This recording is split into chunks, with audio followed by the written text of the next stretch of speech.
കൂട്ടുകാരെ, നമുക്കിന്ന് ഈ എന്ന അക്ഷരം പഠിച്ചാലോ? ഈ എന്ന അക്ഷരമായി വളരെ സാമ്യമുണ്ട് ഈ എന്ന അക്ഷരത്തിന്.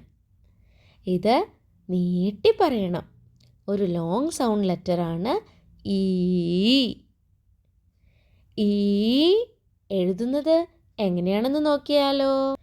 ഈ എഴുതുന്നത് പോലെ തന്നെ താഴെ നിന്ന് ഒരു 0 വരച്ച് അത് മുകളിലോട്ട് പോയി വീണ്ടും താഴേക്ക് വന്ന് പിന്നെയോ വീണ്ടും ആ വരയിലൂടെ തന്നെ മുകളിലേക്ക് പോയി വലതുവശത്തൂടെ താഴേ വന്ന് പിന്നീട് ഇടത്തോട്ട് വര വരയ്ക്കുന്നു. പിന്നെയോ അവിടെ നിന്നും വീണ്ടും വളഞ്ഞ് വലതുവശത്തേക്ക് വരുന്നു.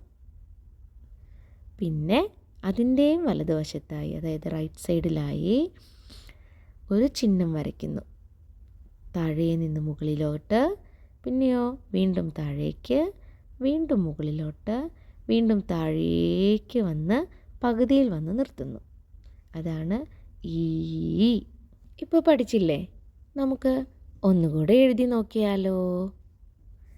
ആദ്യം ഈ എഴുതുക, പിന്നീട് ഈ എന്ന അക്ഷരത്തിൻ്റെ വലതുവശത്തായി ഒരു ചിഹ്നം കൂടി ചേർക്കുമ്പോൾ ഈ എന്ന അക്ഷരം ഉണ്ടാകുന്നു.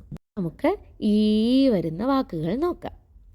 ഈ ഈച്ച, ഈച്ച ഹൗസ് ഫ്ലൈ. ഈ ഈറ്റ.